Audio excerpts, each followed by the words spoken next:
नमस्कार साथियों, मैं हूं शिवम पांडे और आप देख रहे हैं पॉडकास्ट विद शिवम।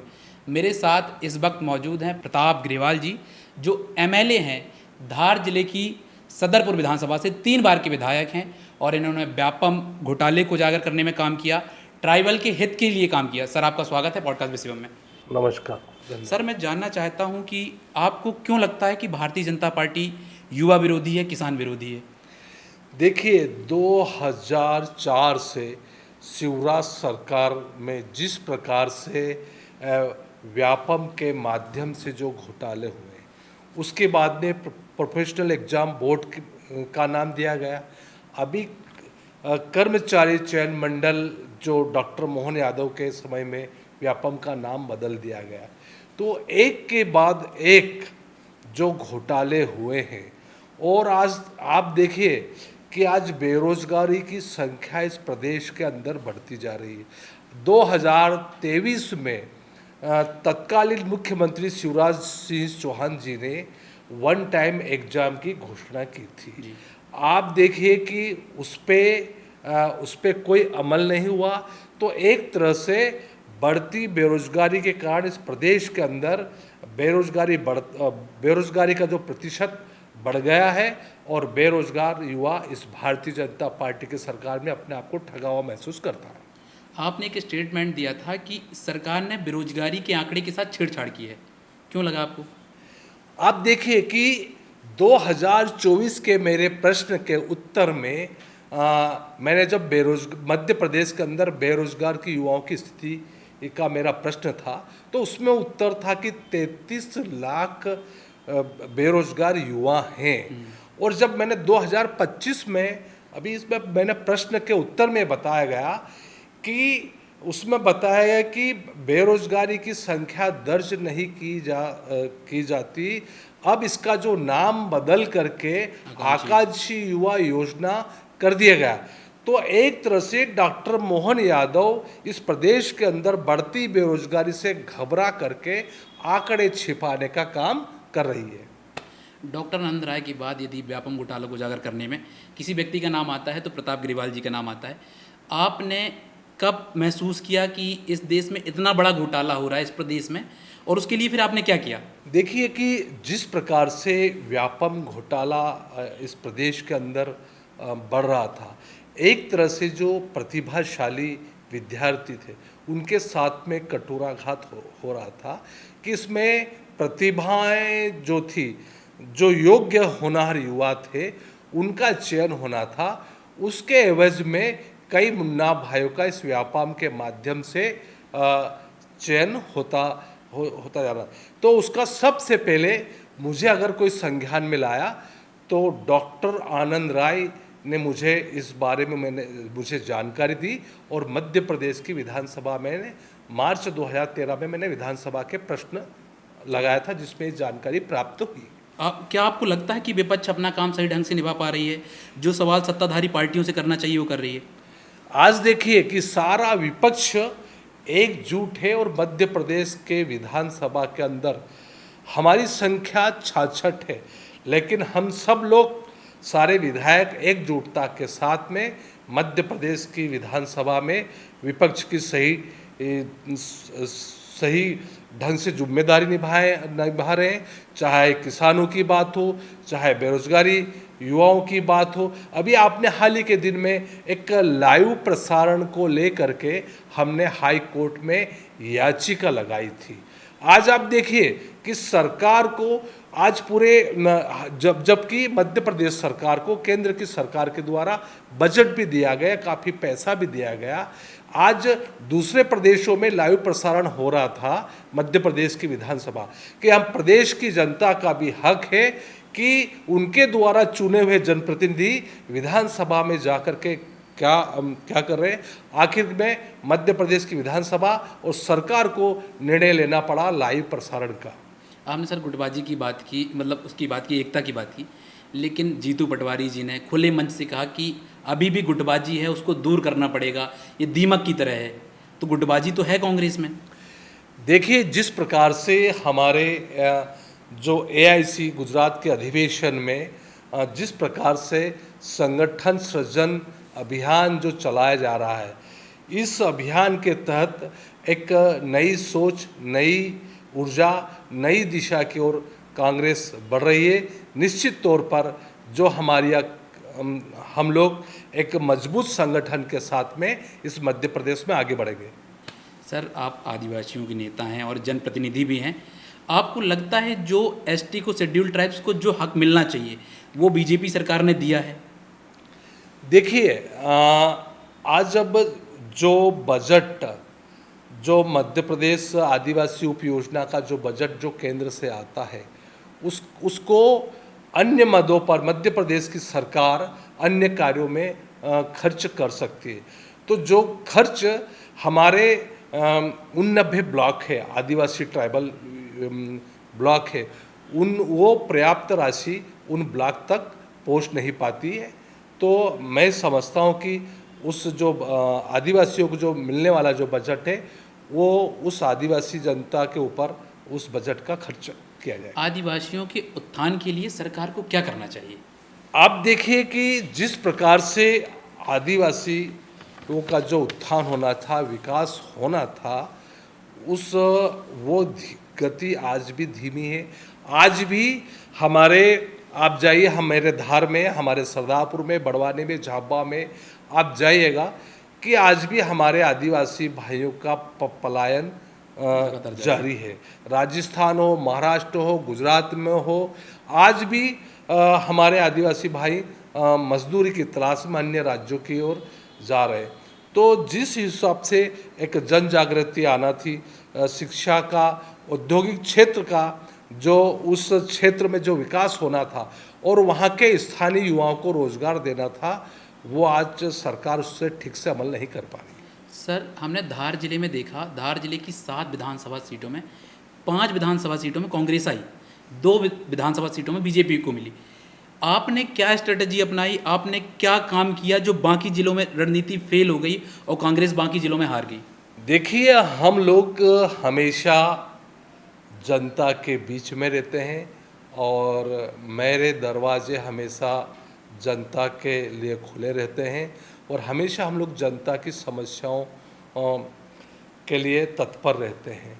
तो निश्चित तौर पर हम लोग धार जिले में सारे विधायक 7 में से 5 हम लोग जीत पाए हैं और हमारा संगठन मंथन कर रहा है कि निश्चित तौर पर जो शेष सीटें हैं उस पे भी हमारे प्रमुख नेताओं का मंथन जारी है और आने वाले समय में मध्य प्रदेश में कांग्रेस का संगठन मजबूत होगा और आने वाले समय में हम मजबूती के साथ में खड़े होंगे। मध्य प्रदेश विधानसभा में शेड्यूल ट्राइब्स की 47 सीटें हैं, 24 बीजेपी के पास हैं, 22 कांग्रेस के पास हैं और एक आपके निर्दलीय हैं, वो जीते। आपको नहीं लगता कि आपके जो ट्राइबल में है वो एकजुटता नहीं है, वही आपकी मुख्य धारा की राजनीति से दूर ले जा रहा है? आप देखिए कि लोकतंत्र में हर किसी को अधिकार है अपने पसंदीदा व्यक्ति को चुनने का। बिल्कुल। तो निश्चित तौर पर आज 47 में से 22 सीटें हमारी कांग्रेस की हम जीते हैं, तो ये हमारे लिए एक बड़ा ही एक अच्छी बात है। इस दौर में हम 22 सीटों के साथ आ रहे हैं। अन्य सीट हम कैसे जीते, हमारे बड़े नेता इस पर मंथन करेंगे और आने वाले समय में हम हमारी स्थिति को सुधार करके संगठन सृजन अभियान के तहत सीटें कैसे जीते, ये हमारे नेताओं का मंथन जारी है। सर, आप 3 बार की विधायक की तीसरी बार रनिंग चल रहे हैं। आपने राजनीति के बदलते स्वरूप को देखा है।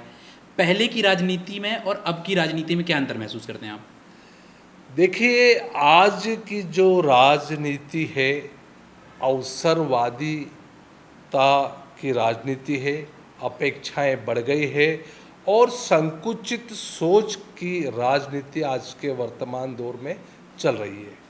सर, आपने शिवराज सिंह चौहान जी का शासनकाल देखा, अब डॉक्टर मोहन यादव जी का शासनकाल देख रहे हैं। दोनों के शासनकाल में क्या अंतर महसूस करते हैं आप?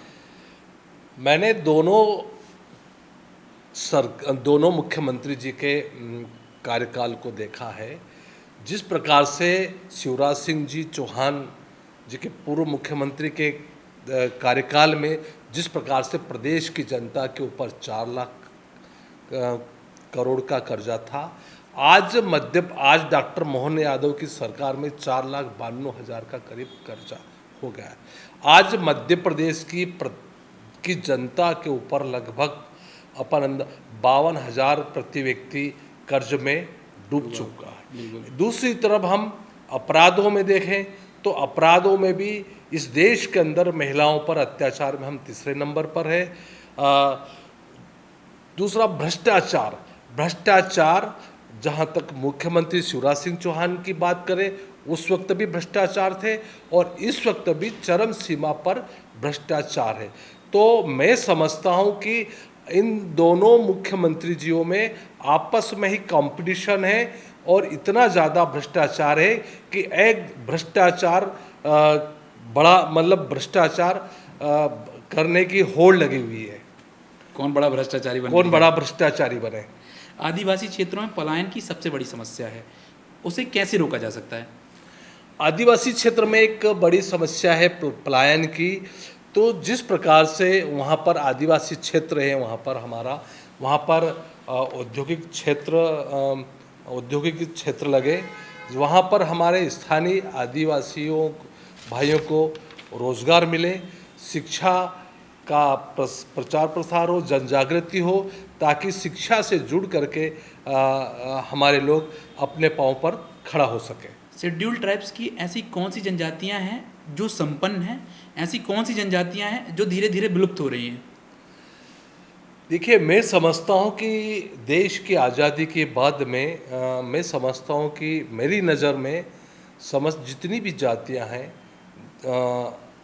एक उनका जो विकास होना था उतना विकास धीमी गति से हुआ है और मैं समझता हूँ कि उनका विकास होना चाहिए। आदिवासियों के धर्म को लेकर हमेशा सवाल उठता है कि वो किस धर्म में आते हैं। आदिवासी समाज हमारा प्रकृति पूजक है, रीति रिवाज और परंपराओं को मानने वाला है। मैं समझता हूँ कि उनका अपना एक धर्म है, प्रकृति पूजा। ये इसको आप धर्म मानते हैं? हाँ। ये हिंदू मुस्लिम किसी में नहीं आते? ये हमेशा आदिवासी समाज हमारा प्रकृति पूजक रहा है। तो मैं ये जानना चाहता हूँ, क्योंकि ये सवाल हमेशा उठता है कि उनका कन्वर्जन होता है, क्रिश्चियन में कन्वर्जन कर रहे हैं, ये सब बहुत मुद्दे आते हैं, इसलिए मैं ये जानना चाहता था कि इनका कोई धर्म है, कन्वर्जन को रोका जा सकता है? अब ये आपकी बात सही है, लेकिन जो हमारी जो परिस्थितियाँ और स्थितियाँ थी, हम जंगल में रहने वाले लोग, हमारी जो शिक्षा, आर्थिक परिस्थितियाँ और जो माहौल जो कठिनाइयाँ थी, धीरे धीरे हम उन गाँवों का शहरीकरण होता गया और जैसे जैसे हमारे लोग गांव में समाज में आते गए, जिस समाज के व्यक्तियों के संपर्क में आते गए उन्हें ठीक लगा, वैसा ही उन्होंने अपने आप को उस धर्म में समाज में ढालना शुरू कर दिया। बिल्कुल, परिस्थिति बस ऐसा हुआ। आदिवासियों को हमेशा नक्सलवाद और उग्रवाद से जोड़ा जाता है, खासतौर पर छत्तीसगढ़ में, आप इसे कैसे देखते हैं? आप देखिए कि देश की आज़ादी में या उसके पहले भी जैसे महाराणा प्रताप का हल्दीघाटी युद्ध हुआ, तो उसमें जितने भी उनके साथ में जो उन्होंने लड़ाइयाँ लड़ी साथ में, वो सब आदिवासी थे। महाराव बख्तावर सिंह जी ने जो 1857 की लड़ाई लड़ी, उसके अंदर भी आदिवासियों की, हमारे भाइयों की एक अहम स्थिति थी। चाहे टंट्या मामा हो और ऐसे आदि जननायक हुए हैं जिन्होंने देश की आज़ादी में आदिवासी समाज का गौरव बढ़ाया है। आपको नहीं लगता कि मध्य प्रदेश का जो पाठ्यक्रम है उसमें आदिवासियों के इतिहास को जोड़ना चाहिए, जिस प्रकार शहर के लोग आपके पूर्वजों का इतिहास समझ सके? क्योंकि मुझे इतना पता है कि 9th, 10th और 11th में आदिवासियों का इतिहास उतना अच्छा पढ़ाया नहीं गया। बिल्कुल, जिस प्रकार से हमारी जो मध्य प्रदेश के अंदर 22% हम आदिवासियों का जो एक संख्या है, निश्चित तौर पर आने वाली पीढ़ी, एक जो जनजाति के नाम से हमें पुकारा जाता है, तो आने वाली पीढ़ी हमारी रीति रिवाज, संस्कृति, धर्म कैसा था उसे जान सके और इस देश के आज़ादी के लिए हमारे जो जो योद्धा रहे, उन्होंने इस देश की आज़ादी के लिए क्या किया, और हमारी संस्कृति धर्म से परिचित हो, उसके लिए पाठ्यक्रम में भी आदिवासी को उसमें शामिल करना चाहिए। वन नेशन वन इलेक्शन के बारे में आप क्या सोचते हैं? आप देखिए कि वन नेशन वन इलेक्शन एक हमारा देश में कई राज्य है, भौगोलिक परिस्थितियाँ अलग अलग है, जलवायु अलग अलग है और हर प्रदेश के अपने अपने अलग अलग इश्यूज होते हैं और एक साथ चुनाव करवाने के लिए बहुत बड़ा एक कर्मचारियों का अमला भी होना चाहिए, एक सुरक्षा का अमला भी होना चाहिए। तो मैं समझता हूँ कि उसके लिए सरकार को अपने आप को अच्छे से तैयारी करने के बावजूद ही ये फैसला करना चाहिए। ऐसा जल जंगल जमीन की बात करने वाला आदिवासी शिक्षा और रोजगार की बात कब करेगा? जल जंगल जमीन पर हमारा परंपरागत हम आदिवासियों का अधिकार है, लेकिन आज के हमारे आदिवासी युवा शिक्षा और रोजगार पर भी सवाल खड़े करते हैं। आज आप देखिए कि मध्य प्रदेश की सरकार ने कई बैकलॉग पद कई वर्षों से रिक्त पड़े हैं, बैकलॉग पदों पर भर्ती नहीं की जा रही है। आज हम लोग समय समय पर विधानसभा में मध्य प्रदेश की सरकार से सवाल पूछते हैं कि आप बैकलॉग पदों की भर्ती कब करेंगे। कांग्रेस में अभी भी एकजुटता होनी चाहिए, आपका मानना है? अभी भी एकजुट नहीं है कांग्रेस? आज आप देखिए कि जिस प्रकार से हमारे प्रदेश अध्यक्ष आदरणीय जीतू पटवारी जी अध्यक्ष बने हैं, हर किसी नेता की बात सुनते हैं और प्रदेश के अंदर जितने भी बड़े तमाम नेता सबको साथ में लेकर के चल रहे हैं। तो आज कांग्रेस पूरे मध्य प्रदेश में एकजुट है और एकता के साथ में आगे बढ़ती हुई दिखाई दे रही है। आपकी पार्टी ने कभी विचार नहीं किया कि एक हारे हुए विधायक को प्रदेश अध्यक्ष बना दिया? अब देखिए कि ये हमारे हाईकमान का निर्णय है, पार्टी का निर्णय है और ये नहीं कि जो हमारे जो प्रदेश अध्यक्ष है वह एक ऊर्जावान और नेतृत्व के धनी है और निश्चित तौर पर हमारे हाईकमान को एक विश्वास था कि ऐसे नौजवान को जो बागडोर सौंपी जा सके, जो पूरे प्रदेश में दौरा करके सारे कांग्रेसियों को एकजुट करके ऊर्जा भर सके और वह ऊर्जा का काम आदरणीय हमारे प्रदेश अध्यक्ष जीतू पटवारी जी बखूबी से कर रहे हैं। शेड्यूल्ड ट्राइब्स को सबसे ज़्यादा ज़रूरत किस चीज़ की है, रिजर्वेशन की या एजुकेशन की? आज आप देखिए कि जिस प्रकार से हमारा शेड्यूल ट्राइब का इस मध्य प्रदेश के अंदर जो संख्या बढ़ती जा रही है, उस जनसंख्या के अनुपात में हमें रिजर्वेशन भी चाहिए और एजुकेशन भी चाहिए। मध्य प्रदेश की साक्षरता दर 70% है और एसटी की साक्षरता दर 41% है। मैं यकीन से कह सकता हूँ कि जिन 41% को सरकार ने साक्षर माना है, उसमें से यदि 12वीं पार्ट 12th पास को देख लिया जाए तो और भी साक्षरता दर कम हो जाएगी। तो आपने कभी इस पर विचार नहीं किया कि इतनी साक्षरता दर कम क्यों है, इतने कम पढ़े लिखे आदिवासी क्यों हैं, इनको पढ़ाना चाहिए, आगे बढ़ाना चाहिए? देखिए, मेरे विधानसभा में या मेरा कहीं भी जाना जाता है, हमारे समाज के लोग हमारे भाइयों से जब भी हम मिलते हैं तो उनसे सबसे पहले यही बात करते हैं कि बाबा साहब भीमराव अम्बेडकर साहब ने सारी समस्याओं का लड़ने के लिए शिक्षा रूपी हथियार को अपनाइए। अगर आप शिक्षा रूपी हथियार को अपनाएंगे तो सारी समस्या का समाधान एक ही शिक्षा है। तो हम हमारे समाज के युवाओं को प्रेरित करते कि आप शिक्षित होइए और आगे बढ़िए। अभी आपके विधानसभा क्षेत्र की बात करूं तो उधर स्कूल की समस्याएं हैं क्या उधर पे अभी भी? बिल्कुल, आज भी कई हमारे क्षेत्र में आज भी स्कूलों की समस्या है। कई जगहों के स्कूलों की ठीक से मरम्मत नहीं है। आज बरसात का समय आ चुका है, कई स्कूलों की छतें टपकती है। टीचर की कमी नज़र आई कभी आपको? बिल्कुल, जितना कई स्कूलों में शिक्षकों की भी कमी है और मेरा निरंतर प्रयास है कि उस शिक्षकों की कमी को दूर किया जा सके। यदि मेरे को आदिवासियों का कल्चर समझना हो, शेड्यूल टाइप्स का कल्चर समझना हो, तो ऐसे कौन से त्यौहार हैं जिसमें मुझे शामिल होना चाहिए, देखना चाहिए? जिस प्रकार से अभी आप हमारा जो अभी इस समय जो वर्षा काल के प्रारंभ और अंतिम समय में जो नई फसल आती है, विशेष करके तो उस समय में हमारे समाज में एक नवई का त्यौहार मनाया जाता है, एक होली का भगोरिया त्यौहार मनाया जाता है।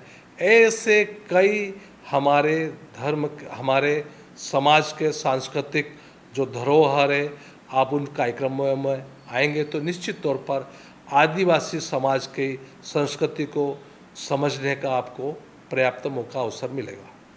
मध्य प्रदेश की आज सबसे बड़ी समस्या आपको क्या नज़र आती है?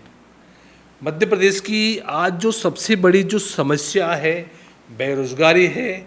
किसानों को आज वाजिब दाम नहीं मिल पा रहा है। बढ़ती महंगाई से आज आम जनता त्रस्त है। पूर्ण रूप से। सर, जिस प्रकार मध्य प्रदेश में भ्रष्टाचार बढ़ रहा है, आप उसको कैसे देखते हैं? आज मध्य प्रदेश के किसी भी ऑफिस में आप चले जाइए, बगैर लिए देख कोई काम नहीं होता। और आज मध्य प्रदेश की जनता इस बढ़ते भ्रष्टाचार से त्रस्त है। और आप देखिए कि सरकार में भी एक के बाद एक घोटाले उजागर होते जा रहे हैं। कि आप देखिए कि आंगनवाड़ियों में बर्तन खरीदी का घोटाला, जो निर्धारित मूल्यों से अधिक मूल्यों पर वो सामग्री खरीदी की गई। पटवारी घोटाला भी आपने देखा होगा, आपके शासनकाल में हुआ। व्यापम घोटाला भी आपके शासनकाल में हुआ। तो इतने जो घोटाले हो रहे हैं, उन पर आपकी क्या टिप्पणी है? आज पटवारी घोटाला हुआ, आप पटवारी घोटाला या कांस्टेबल का जो पुलिस भर्ती का अभी जो हाल ही में मुद्दा हुआ। हाल ही में जो घोटाला हुआ है, तो एक तरह से जो बेरोजगार जो युवा है वो एक हताश और निराश है कि आखिर हम होनहार युवा इस प्रदेश के जाए तो जाए कहाँ। अभी आपके संगठन में चुनाव भी चल रहे हैं, क्या ये इसको हम नई पहल के रूप में देख सकते हैं कांग्रेस के लिए? जिस प्रकार से हमारा जो गुजरात के अंदर एआईसीसी का जो अधिवेशन हुआ था और हमारे राष्ट्रीय अध्यक्ष खरगे साहब और हमारे इस देश की लोकसभा के प्रतिपक्ष के नेता राहुल गांधी जी आए थे, सब ने उस गुजरात अधिवेशन में एक निर्णय लिया कि कांग्रेस संगठन को मजबूत बनाया जाए। उसी दौरे को लेकर के 3 जून को आदरणीय हमारे प्रतिपक्ष के नेता सम्माननीय राहुल गांधी जी आए थे और संगठन सृजन अभियान के तहत आज हमारे केंद्रीय पर्यवेक्षक भी मध्य प्रदेश के अलग अलग जिलों में जाकर के दौरा कर रहे हैं और राय मशूरा सबसे बातचीत करके योग्य जिला अध्यक्ष पद के लिए चयन में लगे हुए हैं, राय शुमारी कर रहे हैं। और जिस प्रकार से निश्चित तौर पर इस चयन के अंदर जो कांग्रेस का जो मजबूत सिपाही है, कांग्रेस संगठन जो कार्यकर्ताओं की कांग्रेस की रीति नीतियों में जो विश्वास करता है, उससे विचार विमर्श करके जिला अध्यक्ष का पद का चयन किया जाएगा, जो सर्वथा योग्य हो और जो सबको लेकर के साथ चलने वाला व्यक्ति ही इस जिला अध्यक्ष पद पर आएगा। आपको लगता है कि राहुल गांधी इस देश के प्रधानमंत्री बनेंगे? जिस प्रकार से हमारे प्रतिपक्ष के नेता, इस देश के हमारे प्रतिपक्ष, लोकसभा के प्रतिपक्ष के नेता राहुल गांधी जी जिस प्रकार से एक के बाद एक, जैसे उन्होंने, आप देखिए उनकी दूरदर्शिता, वो एक देश के ऐसे सर्वमान्य नेता है कि इस देश में किसी भी उनको पहले इस देश की जनता को सूचित कर देते। कोरोना की बात करें, कोरोना में भी हमारे देश के प्रधानमंत्री, हमारे देश की सरकार को उन्होंने चेताया था कि कोरोना में आपकी क्या तैयारी। कोरोना आया और जिस प्रकार से हमारी जो सरकार विफल रही, उसके बाद में जाति जनगणना, जी बिल्कुल, जाति जनगणना को भी उन्हें बिल्कुल कहा था कि सरकार को जाति जनगणना करना होगी और निश्चित तौर पर हमारे केंद्र की सरकार को झुकना पड़ा और जाति जनगणना करना पड़ी। तो एक तरह से हमारे जो प्रतिपक्ष के नेता हैं, हमारे इस देश की संसद के राहुल गांधी जी दूरदर्शी व्यक्ति हो, और ऐसा होनहार व्यक्ति निश्चित तौर पर पूरे देश की जनता उनके ऊपर आस भरी निगाहों से देख रही है। आने वाले समय में इस देश के आने वाले अगले प्रधानमंत्री राहुल गांधी जी होंगे। आप अपनी विधानसभा या प्रदेश की जनता को कोई मैसेज देना चाहें अपनी साइड से? मैं इस आपके इस चैनल के माध्यम से मैं इस हमारे प्रदेश की जनता और मेरे मध्य प्रदेश मेरे प्रदेश की जनता और मेरे विधानसभा साथियों से यही कहना चाहता हूं कि हम सब मिलजुल कर के रहें और विधानसभा के क्षेत्र के विकास के लिए और इस प्रदेश के विकास के लिए हम सब संकल्पित हैं। इस विधानसभा को कैसा विकास किया और इस मध्य प्रदेश को कैसा मजबूत बनाए, हम सब एक सशक्त मध्य प्रदेश बनाने के लिए कृत संकल्पित हैं। हम सब इस मध्य प्रदेश के विकास में आएँ और इस मध्य प्रदेश के विकास की गाथा को आगे बढ़ाएं। तो साथियों, ये थे हमारे साथ प्रताप ग्रेवाल जी, इन्होंने हमें समय दिया। आपका सर बहुत बहुत धन्यवाद।